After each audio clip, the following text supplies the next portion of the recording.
First contact. The message arrived on a Tuesday.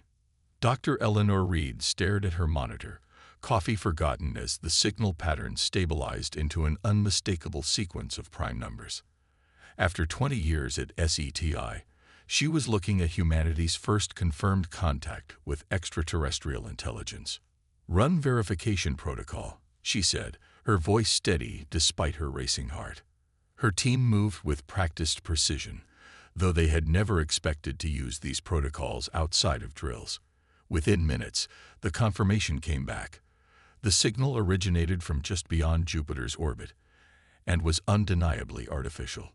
3 hours later, as government officials scrambled to develop a response plan, the aliens made it unnecessary.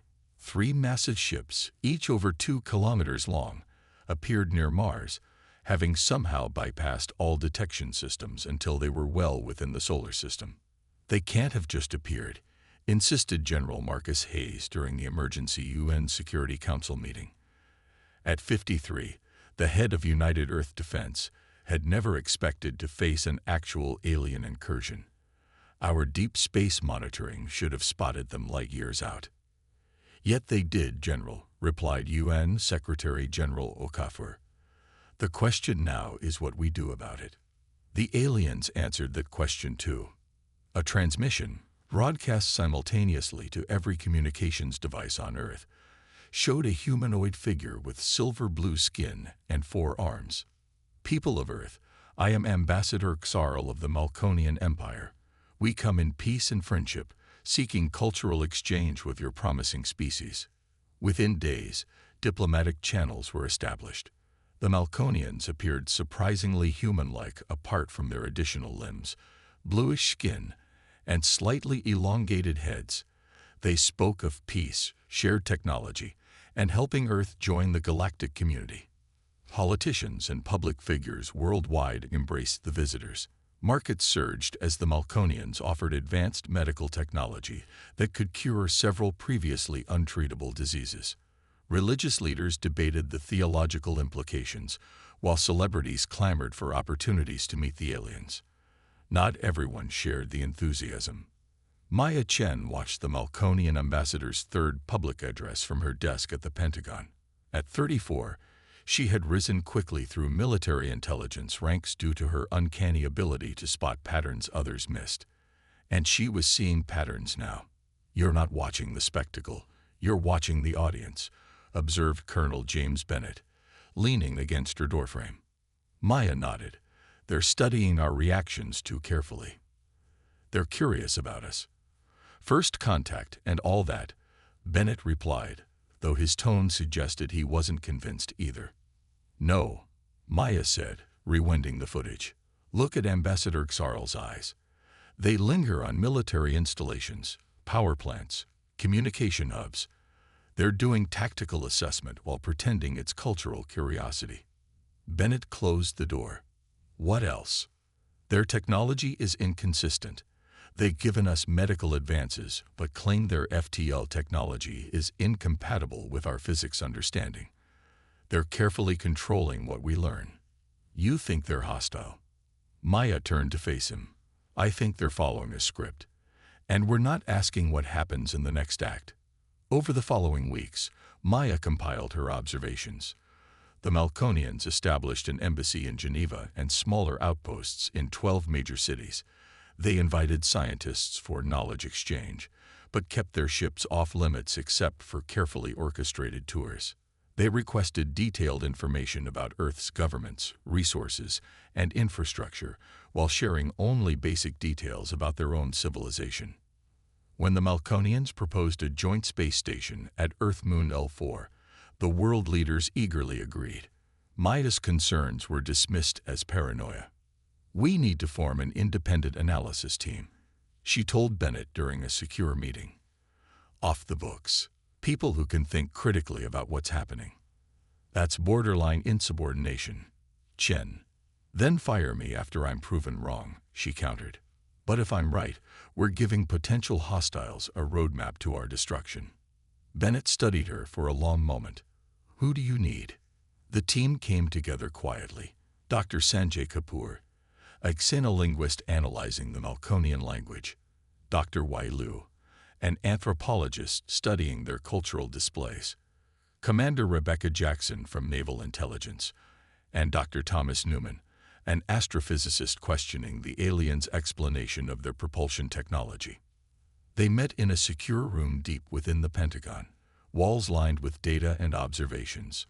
Their language contains military terminology they've never translated for us, Kapoor explained.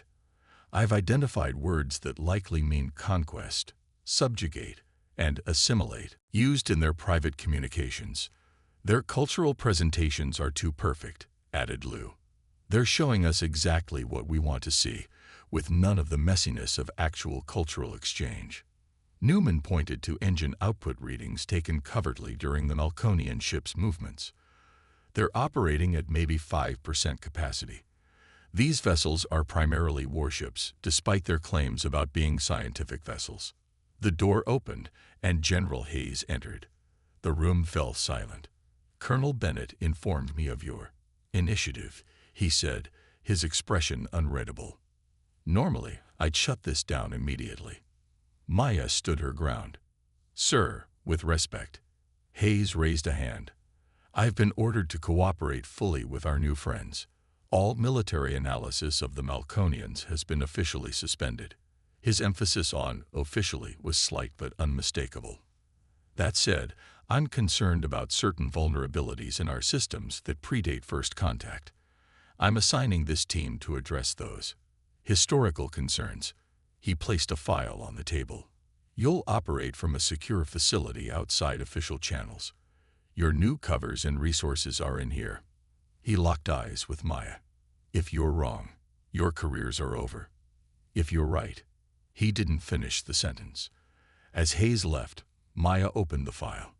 Inside was access to a hidden mountain facility in Colorado and a note that simply read, Project Delphi activated. Find the truth. 3 months after first contact, the Melkonians had established bases on the moon and were helping construct Earth's first Mars colony.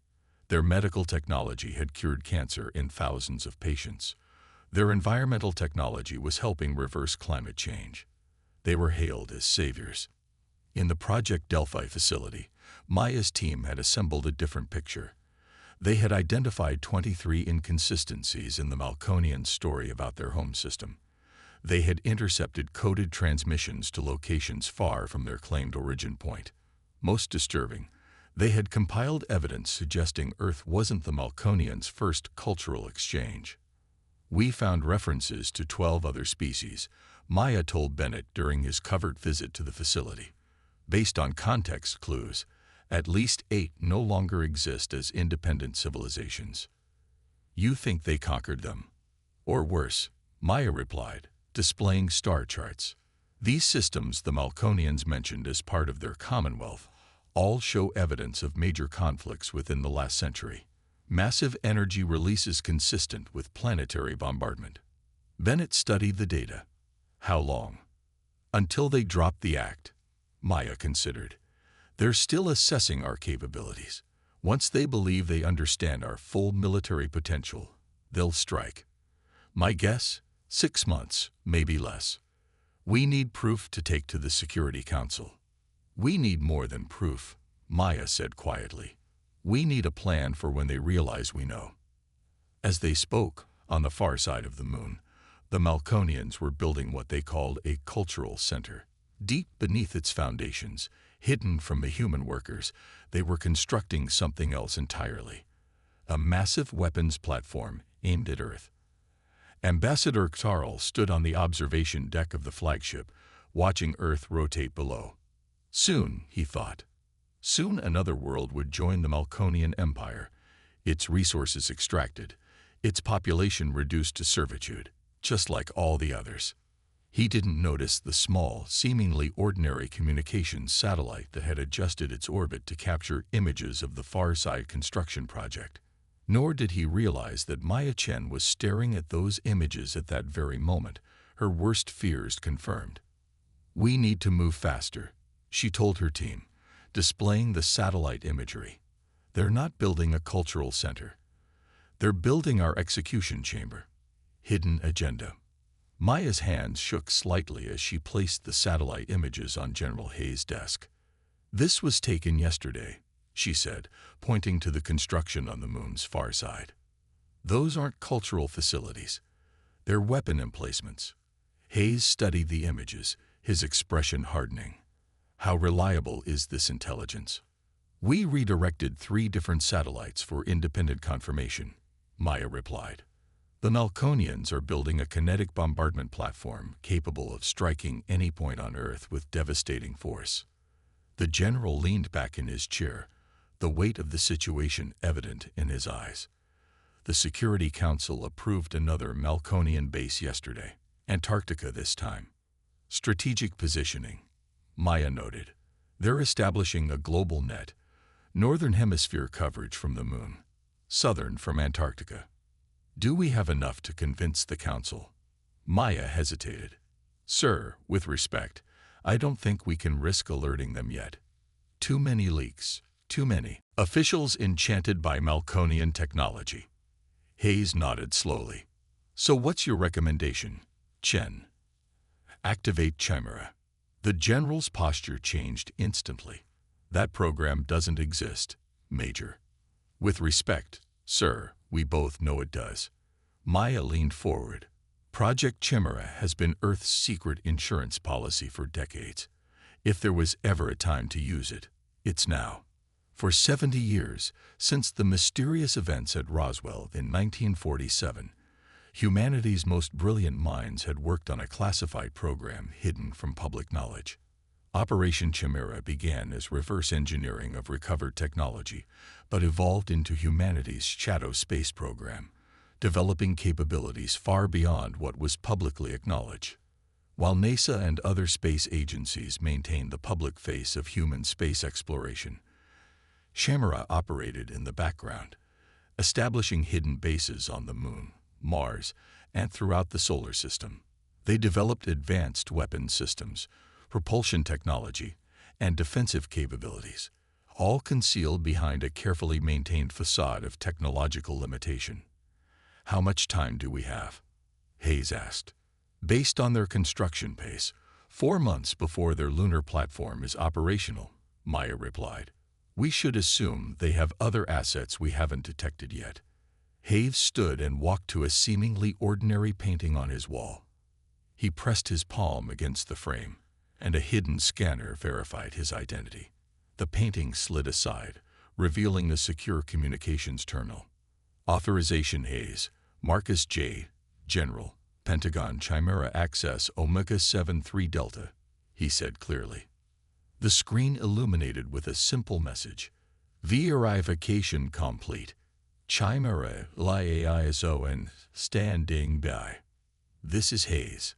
Implement protocol watchful eye. Confirmation.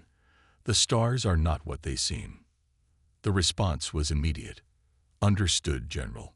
Watchful eye activated. Chimera assets deploying within 24 hours. He turned back to Maya. Congratulations, Shen. You've just been reassigned to Project Chimera. Effective immediately. The next morning, Maya found herself aboard a hypersonic transport aircraft officially listed as a cargo hauler. 4 hours after leaving Washington, they descended toward what appeared to be an ordinary military testing range in Nevada. As they approached, a section of desert floor slid open, revealing a massive underground hangar. The aircraft descended into a facility that shouldn't exist, at least not according to any public record.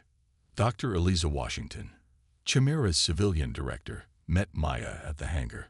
A brilliant physicist in her 60s with close-cropped gray hair, Washington had officially retired 20 years ago.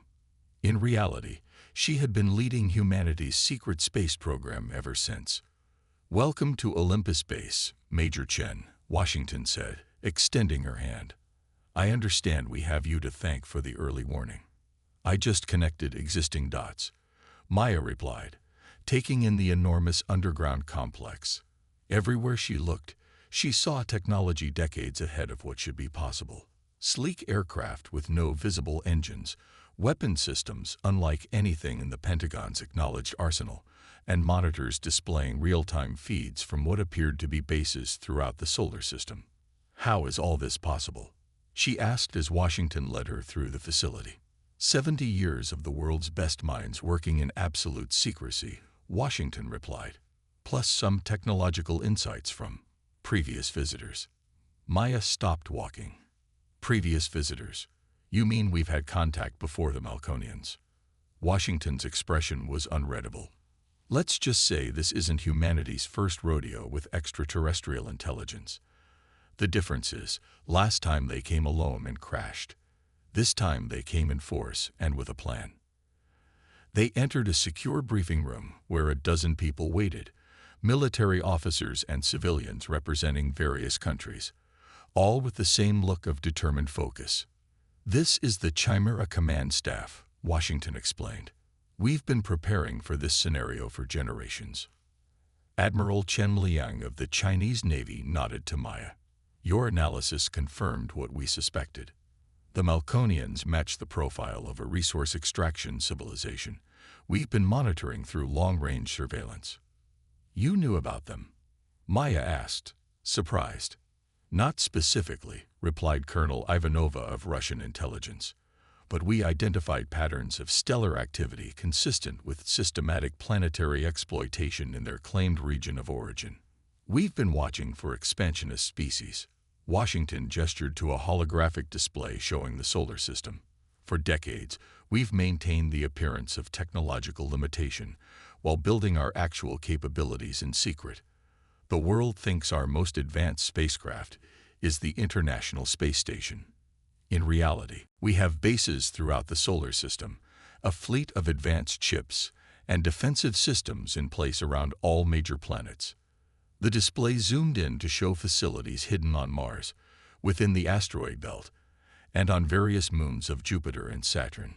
"Why keep this secret from our own people?" Maya asked. Admiral Kenzo Takeda of Japan answered. "Two reasons. First, to prevent societal disruption until humanity was ready. Second, and more relevant to our current situation, to maintain strategic surprise against any potential hostiles." "The Malconians think they're dealing with a technologically emerging species," Washington added. "They believe our most advanced weapons are chemical rockets and conventional explosives. They have no idea what we're actually capable of." "And what exactly are we capable of?" Maya asked. Washington smiled grimly. "Let me show you." The hologram shifted to display what appeared to be ordinary satellites in Earth orbit. As Maya watched, the image zoomed in and revealed that these satellites contained advanced weapon systems, energy projectors, kinetic launchers, and defensive shields far beyond public technology. "We've been launching dual-purpose satellites for decades," explained General Santos of Brazil. "Each one appears to serve a commercial or scientific purpose, but contains military capabilities that remain dormant until activated." "What about the Moon?" "Mars?" Maya asked. "We've had a presence on the far side of the Moon since 1979, Washington replied. "The Malconians believe they're the first off-world presence there, but our facilities are buried deep and shielded from detection. As for Mars, we established our first base in 1993. Maya processed this information, her mind racing. "Does anyone outside this facility know?" "A small number of key officials in each major nation," Admiral Takeda answered. "Each generation of leaders passes the knowledge to a select few successors. The current UN Secretary-General knows, as do approximately 20 heads of state. And now we face a decision," Washington said, her expression serious. "The Malconians are building weapons platforms aimed at Earth. Do we reveal our capabilities now and risk losing the element of surprise, or do we wait until they make the first move?" Maya considered everything she had learned about the Malconians. "They're methodical. They won't attack until they believe they understand our full capabilities and have countermeasures in place. If we reveal ourselves too soon, they might accelerate their timeline or call for reinforcements. But if we wait too long, we risk being caught unprepared," countered Colonel Ivanova. "We need more information," Maya decided. Specifically, we need to know if the Malconians are already aware of Chimera or suspect our true capabilities. Washington nodded. That's why we've brought you in, Major. Your team has the most comprehensive understanding of Malconian psychology and intentions. We need you to help us determine when and how to respond. The meeting continued late into the night as Maya was briefed on Chimera's full capabilities and the contingency plans already in place. Earth, she learned, was far from defenseless. But revealing that fact too soon could prove catastrophic. As Maya settled into her new quarters at Olympus Base, her secure tablet chimed with an urgent message from her original team at Project Delphi. The Malconians had just announced their intention to establish a scientific outpost on Titan, Saturn's largest moon. They're expanding their perimeter, she murmured to herself, creating a strategic encirclement. She immediately contacted Washington, who was still awake despite the late hour. They've chosen Titan specifically because we have a hidden facility there, Washington confirmed after reading the report. They've likely detected energy signatures but aren't certain what they're looking at. How do we respond? Very carefully, Major, very carefully indeed. Meanwhile, aboard the Malconian command ship, Ambassador Carl received a troubling report from their intelligence division. Anomalous energy readings from Titan, reported his security chief, consistent with advanced power generation technology. Impossible. Sarl dismissed. Human technology isn't capable of establishing functional bases at that distance.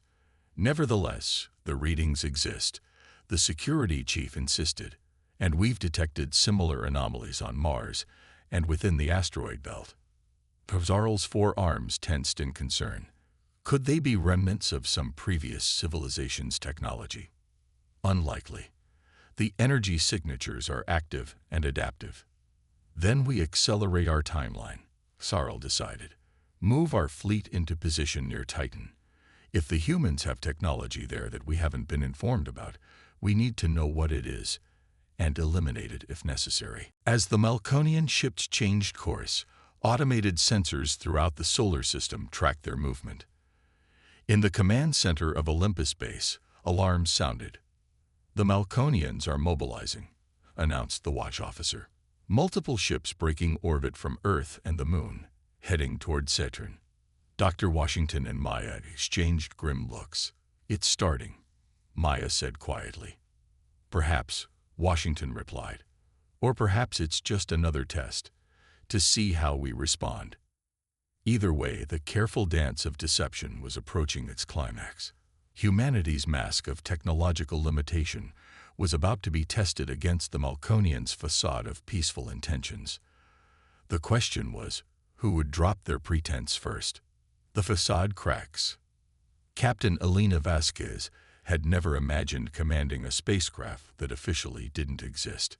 Yet here she was, deep within Titan's atmosphere, monitoring the Chimera research facility buried beneath the moon's surface. Malconian vessels approaching Saturn system, reported her tactical officer. Estimated arrival in 48 hours. Elena's outwardly calm demeanor masked rising concern. The facility housed 37 researchers and technicians studying Titan's unique atmosphere for terraforming applications. More importantly, it contained experimental quantum communication technology that could revolutionize interplanetary communications, technology the Malconians must never acquire. Status of evacuation preparations, she asked. Non-essential personnel and research data are loaded on the transports. Facility self-destruct systems are armed and ready. Elena nodded. Maintain stealth protocols. If they detect us, we evacuate immediately. She opened a secure channel to Olympus Base. Titan outpost to control. Malconian approach confirmed. Requesting final instructions. Dr. Washington's face appeared on the screen. Captain, your primary mission remains protecting our people. However, we've received new directives from command. If possible, we want to observe the Malconians' capabilities without revealing our own. You want us to play bait? Elena asked, raising an eyebrow. Not exactly. We want you to give them something to find, just not what they're looking for. The plan was elegant in its simplicity. While the true research facility remained hidden deep beneath Titan's surface, a smaller decoy facility would be discovered by the Malconians. This decoy would contain technology consistent with humanity's public capabilities, advanced but not revolutionary. The Malconians would believe they had found what their sensors detected, never suspecting the actual facility remained concealed below. As the alien ships entered Saturn's orbit, Alina oversaw final preparations. The deception was in place. Now they would see whether the Malconians truly came in peace. They didn't. Without warning or communication, the lead Malconian vessel fired on the decoy facility. The energy weapon cut through the structure with surgical precision, vaporizing equipment and the automated systems designed to mimic human presence. In the hidden command center, Alina watched in stunned silence. "They didn't even attempt contact," she whispered. Her communications officer looked up from her console. "Captain, they're broadcasting a message. To Earth, not to us." On screen, Ambassador Carl appeared, his expression solemn. "People of Earth, it is with deep regret that I must inform you of a tragedy. Your research outpost on Titan has suffered a catastrophic containment failure. Despite our efforts to assist, all personnel have been lost. The Malconian Empire extends its deepest condolences for this terrible accident." Alina's hands clenched into fists. "An accident. They deliberately destroyed it. They don't know we're watching," her executive officer reminded her. "They think they've eliminated all evidence and witnesses. Olympus needs to see this," Alina decided. "Prepare a full data package for quantum transmission." As the evidence of the Malconian attack was transmitted to Earth, the facade of peaceful first contact began to crumble.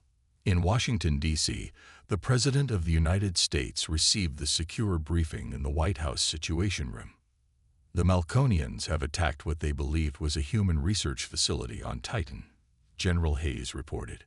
"They've publicly claimed it was an accident while privately celebrating a successful elimination of advanced human technology." "Casualties?" the President asked. "None. The facility was automated, a decoy established by Project Chimera." The President's eyes widened slightly at the mention of Chimera, a program so classified that even most high-ranking officials believed it was merely a theoretical contingency plan rather than an active operation. "How much does my administration need to know about this project?" she asked carefully.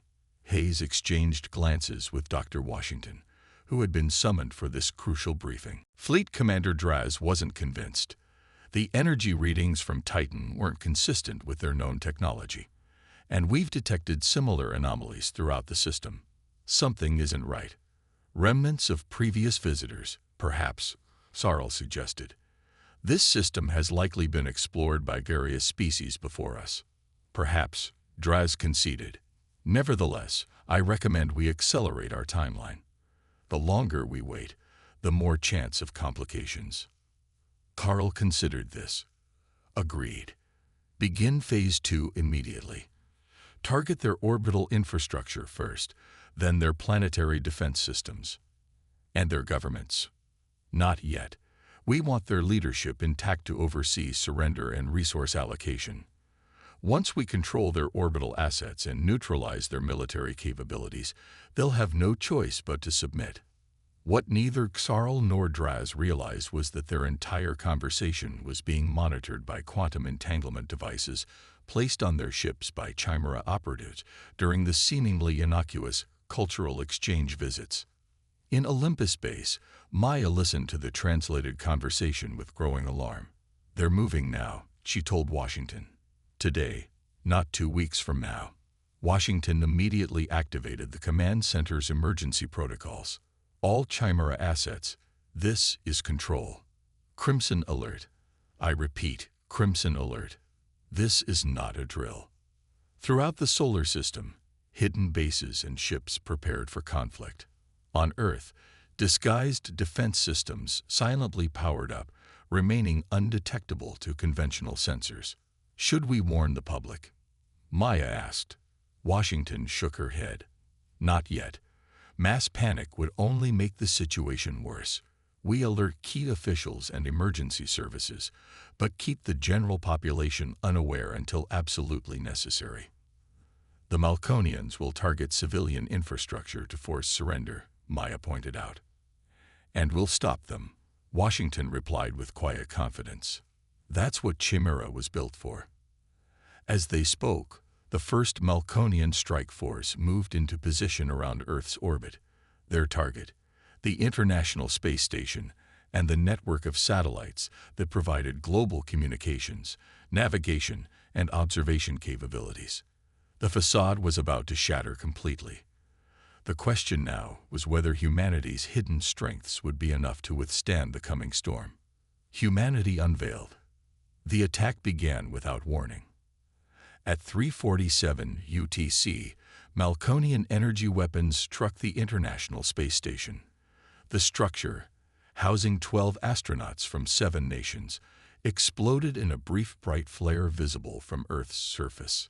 Simultaneously, precision strikes disabled key communication satellites, creating communications blackouts across large portions of the globe. Military installations worldwide reported losing connectivity as the satellite network that formed the backbone of global communications went dark.